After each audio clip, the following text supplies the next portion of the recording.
there, viewers and gamers alike out there, and I'm back for more of the multi-universal lore, for more of Marvel's Spider-Man here, and I'm still wearing the Secret Wars suit that looks like the Nightwing skin because I'm back for more of the Batman lore type of stuff that you want to know as your get-to-go guy type of info, which is me as your friendly neighborhood Spider Cop, right here on Leo's Let's Plays Alliance. So, I am gonna talk to you and talk about Batman, the 10 best versions of his iconic villains that are ranked from number 10 to number 1.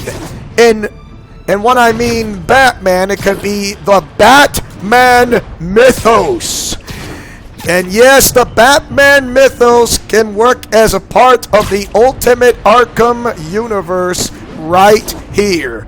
This game is rated T for teen, and it's not KID friendly because they shouldn't be M rated because of some of the scenes should not be a part of it, but it feels like an M-rated game, and the cutscene that looks like 9/11. And what were the game producers thinking? Because why? But I'd rather not ask them. So let's talk about the 10 best ranked iconic versions, ranked from 10 to number 1. So Batman has some of the best villains in comic book history, and they've all changed considerably over the years. The Batman rogues are some of the most popular and acclaimed villains in comics. Among the most infamous and interesting are the Joker, Riddler, Catwoman, Two-Face, Penguin, Bane, Poison Ivy, and not to mention Rachelle, Ghoul, Mr. Freeze, and yes, the Silver Age villain who became popular is the Scarecrow. Told you!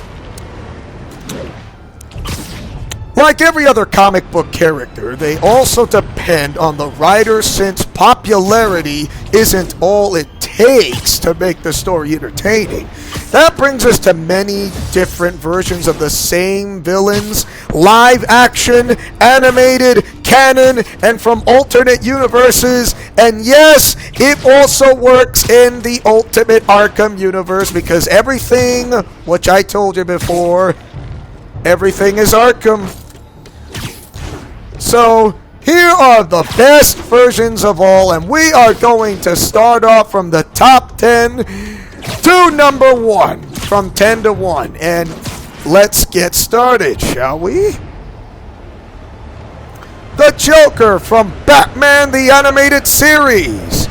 So, Batman the Animated Series is one of the most well done and popular adaptations of Batman and his rogues to ever be made. Mark Hamill portrays the Joker flawlessly with his evil laugh, which he does so well, and has not lost his touch to voicing the Joker when he started voice acting from Batman the Animated Series that started back in the 90s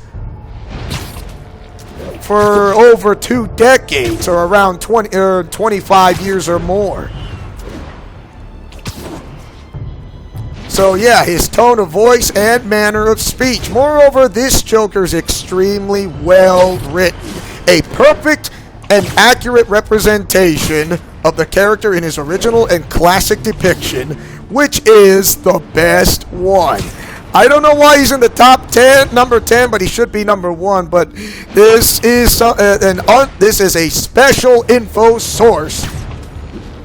Number 9, the Riddler, 0 Year. That's right, 0 Year. Scott Snyder handled Batman, his rogues, and Edward Nygma excellently back in the New 52 era, especially in the Batman 0 Year storyline. The Riddler seems to be reaching his full potential as he takes control over the city. He's smart, I'll give you that, but also an obsessive narcissist, and Batman's just not having it. The dynamicity of their rivalry is one of the most fascinating parts of this comic. And this music will also work about Batman of the top 10 of the most iconic rogue villains, and which I did explain to you before from the beginning. So we're gonna move on, shall we? Number 8, Catwoman, Rebirth. Catwoman can be complex at times because of her shady morals and continuous fluctuation between being an anti-hero and a selfish villain. Occasionally her personality is written quite out of character, as writers tend to soften her to be more compatible with Bruce. Of course, Felicia Hardy's who is aka Black Cat, is a little bit more nicer than Selina Kyle. And of course, DC and Marvel works like right here in the Ultimate Arkham universe. So, although this Catwoman is closer than ever to Bruce, Tom King handles her duality perfectly. He gave the public an accurate, at times the most awesomeness, and at times loving Selina Kyle, who maintains her core characteristics while still growing and improving. Her fighting skills have also improved, which makes an even more valuable partner to Batman. Two-Face, from the Dark Knight movie back in 2008, directed by Christopher Nolan. That's right! Two-Face is also a complex character himself, and when it comes to duality, he certainly beats out Catwoman. The acclaimed filmmaker Christopher Nolan wonderfully represented his path towards insanity in The Dark Knight 2008. Harvey starts as the only honest candidate for mayor of the city as usual, until the Joker causes his facial disfigurement and drives him crazy for no reason at all other than to prove his absurd theory on humanity. This Two-Face is scarier and more tragic and accurate than many other versions, despite the different backstory. If I did mention to you about the Two-Face Part 1 and 2, which was one of the most fantastic stories that ever blew your mind, it was well done. And this one about Harvey Dent from the Dark Knight, that created back in 2008, directed by Christopher Nolan, and not to mention the actor Aaron Eckhart, who did a wonderful job depicting as Harvey Dent and Two-Face both at the same time. He did this like well made, like perfect. I mean, how is that so possible? Because that is like, wow. I mean, you put that with the music, and then Aaron Eckhart's like, whoa. Now that is something else from what Two-Face becomes of what he gains and what he lost and what he regains back again. Talk a different backstory, but I love the movie so much. It is superb. Well done.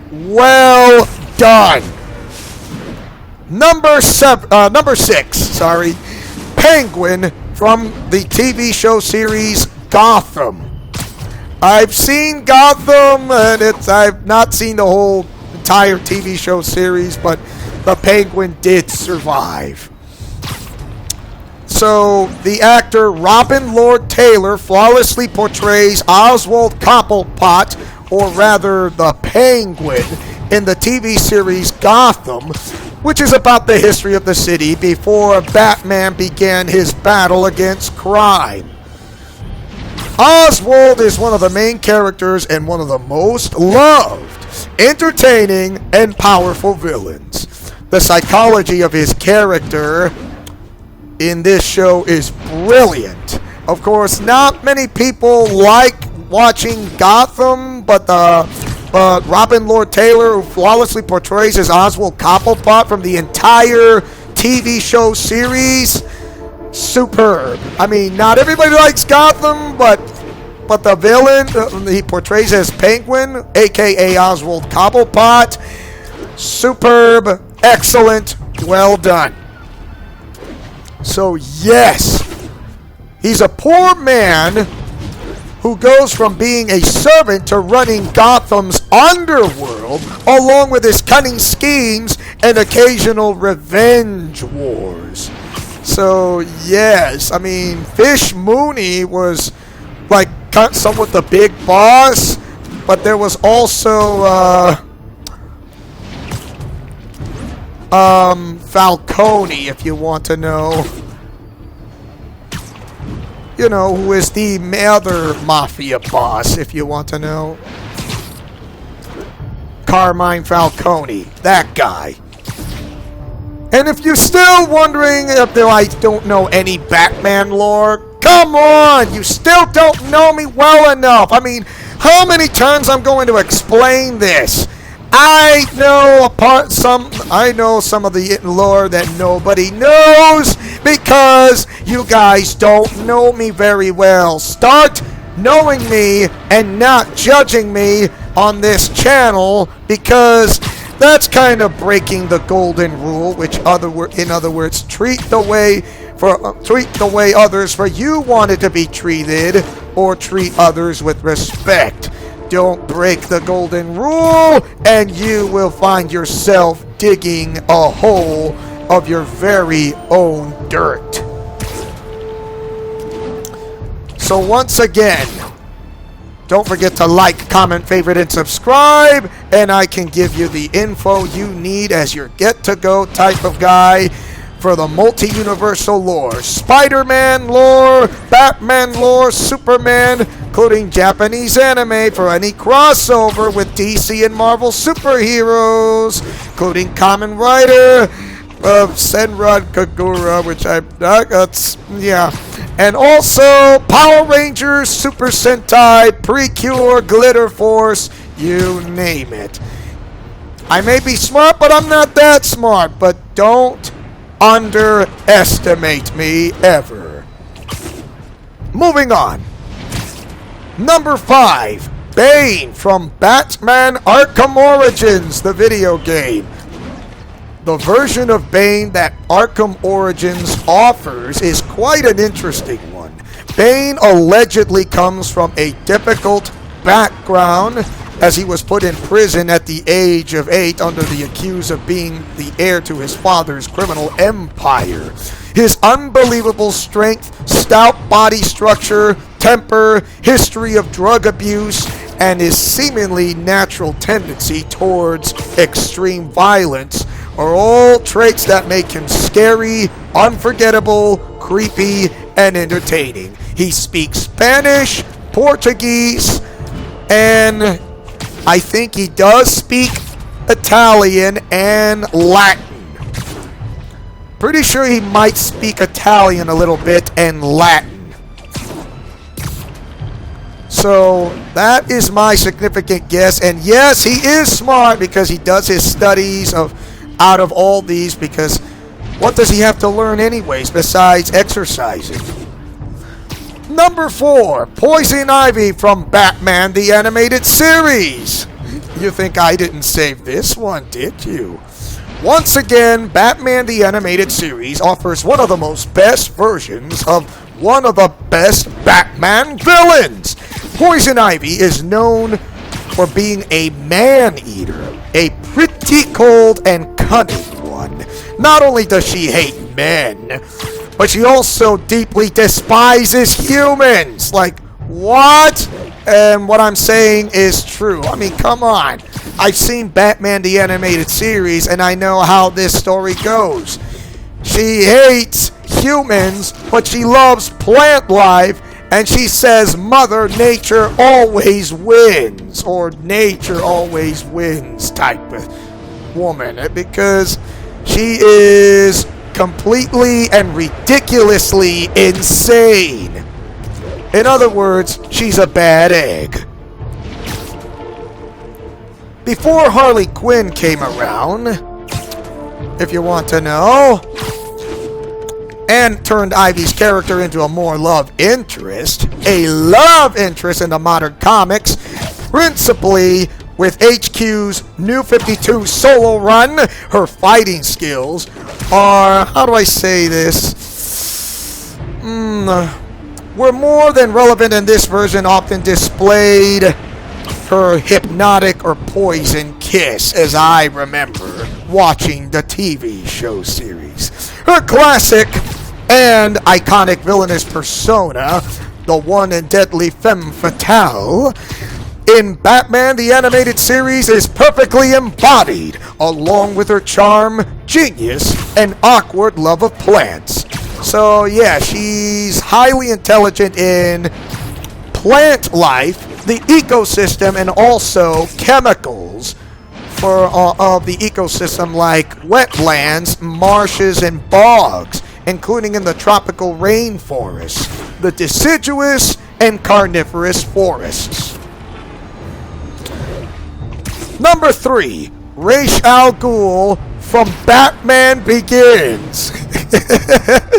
Rachelle Ghoul's personality was accurately depicted in Christopher Nolan's Batman Begins, another one of the Dark Knight trilogy movies. His lines and quotes are iconic and fairly well written, as are his moves, or should I say are his motives. His motives, psychology, and personality. It's Qui-Gon Jinn, because you want to know why? He's using the Force. Qui-Gon! Where are you, Qui-Gon? You're using the Force to read my mind. His escalation from mentor to enemy and dynamic relationship with Bruce are two of the strengths of the movie.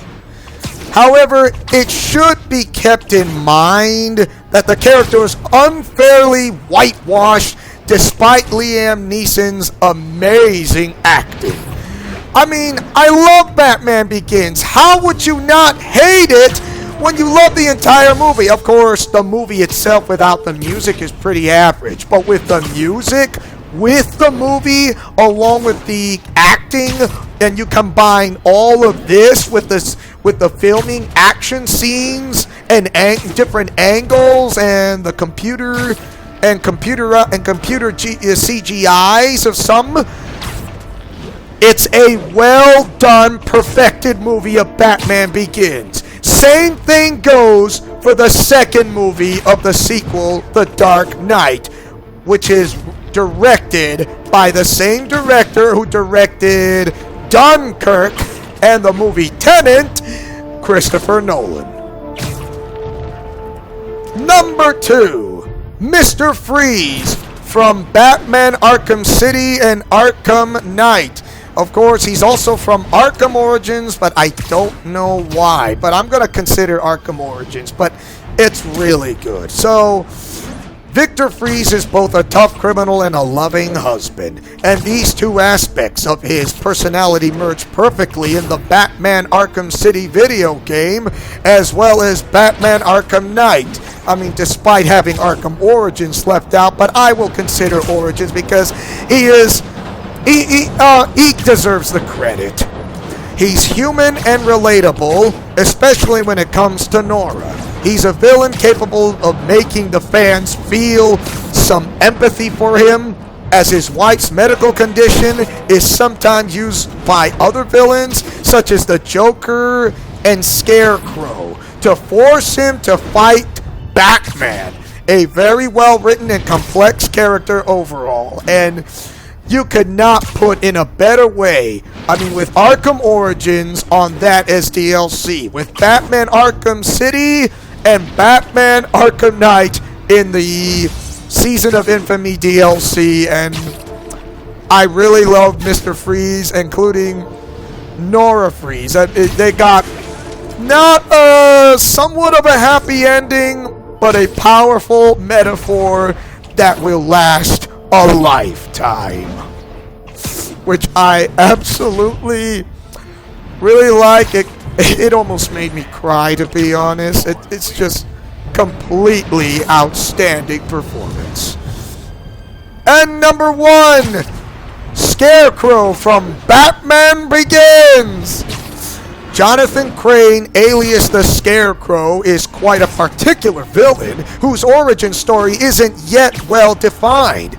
He is a Silver Age villain, but he has many variations of his backstory, which is often a traumatic and difficult one. He has proved himself to be a valuable opponent in many great comics. As a Silver Age villain, I thought the Scarecrow would not be a great big opponent to Batman. But guess what? He stepped it up a notch, one by one, and then he becomes one of the most greatest villains of all time. One of Batman's rogue villains. And it is excellent. But the best portrayal of this character is Cillian Murphy's in Batman Begins. He's depicted accurately to the comics as an insane psychiatrist who enjoys experimenting on his patients for the sake of his ego, science, and crime. He's extremely smart, charming, and cunning, but also creepy and awkward in perfect balance. Put that in your favorite fanfic or part and try to play it. And I do believe that is your very top 10 of Batman's most iconic villains, or Batman's 10 most iconic villains, if you want to know, because it is awesome sauce. So tell me, what do you guys think of this type of multi-universal lore info I give you? Do you like it or hate it? Mash that like button or share this video if you guys love the Batman lore of the multi-universal lore info and more.